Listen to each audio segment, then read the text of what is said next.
আসসালামু আলাইকুম, ওয়াজেস মম কিচেনে সকলকে স্বাগতম। এই শীতে কিন্তু ফুলকপিটা সবার একটি জনপ্রিয় সবজি, কিন্তু এই ফুলকপি দিয়ে আজ আমি অসাধারণ মজার একটি সন্দেশ তৈরি করে দেখাবো। একটি মাঝারি সাইজের ফুলকপিকে কেটে ছোটগুলো করে টুকরো করে নিয়ে এলাম। আমি শুধু ফুলগুলোকেই নিয়েছি, ডাঁটের অংশ কিন্তু নেই। পরিমাণ মতো পানি এবং 1 চিমটি লবণ দিয়ে এই ফুলকপিটাকে সিদ্ধ করে নেব।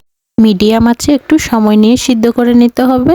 মাঝে মাঝে একটু নেড়ে চেড়ে যখন পুরোপুরি পানিটা প্রায় শুকিয়ে আসবে তখন এইভাবে চেক করে নেব। নরম হয়ে আসলে নামিয়ে নেব।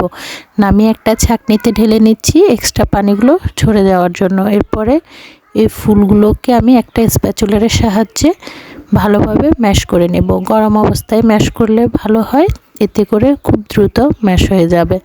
তো ম্যাশ করা হয়ে গেলে এখন আমি একটা প্যান নিয়ে নিচ্ছি। প্যানেতে দিয়ে দিলাম 1 টেবিল চামচ ঘি।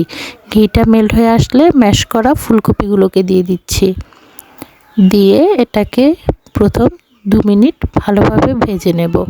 এভাবে করে ঘিয়ে ভেজে নিলে কিন্তু যে ফুলকপির স্মেল থাকে ওই স্মেলটা চলে যাবে।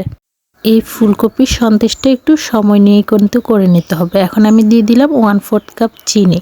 চিনিটা দিয়ে আবার কিছুক্ষণ নেড়েচেড়ে ভেজে নেব। আমি একসাথে সবগুলো ইনগ্রেডিয়েন্টস ইউজ করব না, একটা একটা করে দেব, এতে করে কিন্তু সন্দেশটা খেতে বেশি মজা হবে। এখন দিয়ে দিলাম 1/4 কাপ গুঁড়ো দুধ। এই গুঁড়ো দুধ দিলেও কিন্তু যে সন্দেশের বা ফুলকপির স্মেলটা চলে যায়। এরপরে দিয়ে দিচ্ছি 1/4 কাপ কনডেন্স মিল্ক। কনডেন্স মিল্কটাকেও দিয়ে আবার কিছুক্ষণ নেড়ে চেড়ে দেবো। দেখেন কনডেন্স মিল্ক দেওয়ার পর কিন্তু একটু পানি ছেড়ে দেবে, তাতে সমস্যা না, একটু সময় নিয়ে ভেজে নিলেই কিন্তু এটা আবার শুকিয়ে আসবে। এখন আমি জাফরান মিশিয়ে রেখেছিলাম 1/4 কাপ গরুর দুধ, এটা জাস্ট কালার এবং ফ্লেভারের জন্য দিলাম। এক্ষেত্রে আপনাদের কাছে জাফরান যদি অ্যাভেলেবেল না থাকে আপনারা একটুখানি ফুড কালার দিতে পারেন, আর ফ্লেভারের জন্য একটু এলাচ পাউডার দিলেও কিন্তু হবে। তো আমার কাছে এলাচ পাউডারটা খুব ভালো লাগে ফ্লেভারটা, সেজন্য আমি এখানে 1/4 চা চামচ এলাচ পাউডার দিয়ে দিলাম। তো আমার কিন্তু সন্দেশটা প্রায় হয়ে এসেছে। নামানোর আগে জাস্ট 1 টেবিল চামচ ঘি দিয়ে দিচ্ছি, এতে করে সন্দেশটাও মধ্যে একদম সুন্দর একটি ঘিয়ের ফ্লেভার আসবে এবং ফ্যানের গা থেকেও খুব সুন্দরভাবে ছেড়ে দেবে। তো নেড়ে চেড়ে যখন এভাবে একটা টাইট ডো হয়ে যাবে এবং প্যানের গা থেকে পুরোপুরি ছেড়ে দেবে, তখন আমি চুলার জালটা অফ করে দেব এবং একটা সার্ভিং ডিশ নিয়ে তাতে বাটার পেপার বিছিয়ে দিচ্ছি। দিয়ে এখন আমি যে ফুলকপির সন্দেশের ডোটা রেডি করে নিলাম ওটাকে দিয়ে স্প্যাচুলারের সাহায্যে চেপে চেপে ভালোভাবে সেট করে নেব। আপনারা কিন্তু আপনাদের হাতের কাছে থাকা যে কোনো মোল্ডেই সেট করে নিতে পারেন।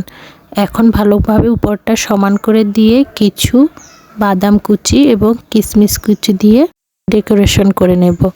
এতে করে দেখতেও সুন্দর লাগবে এবং বাদাম কিশমিশের কুচিগুলো যখন খাওয়ার সময় দাঁতের নিচে পড়বে তখন কিন্তু খেতে অনেক মজা লাগবে। আবার স্প্যাচুলার সাহায্যে একটু চেপে বসিয়ে দিচ্ছি, দিয়ে ঠান্ডা হওয়ার জন্য রেখে দেব। ঠান্ডা হয়ে গেলে কিন্তু এটা পুরোপুরি সেট হয়ে যাবে। এখন আমি একটা ছুরির সাহায্যে এটাকে পছন্দ মতো শেপ দিয়ে নিচ্ছি। আপনারা আপনাদের পছন্দ মতো শেপ দিয়ে কেটে নিতে পারেন।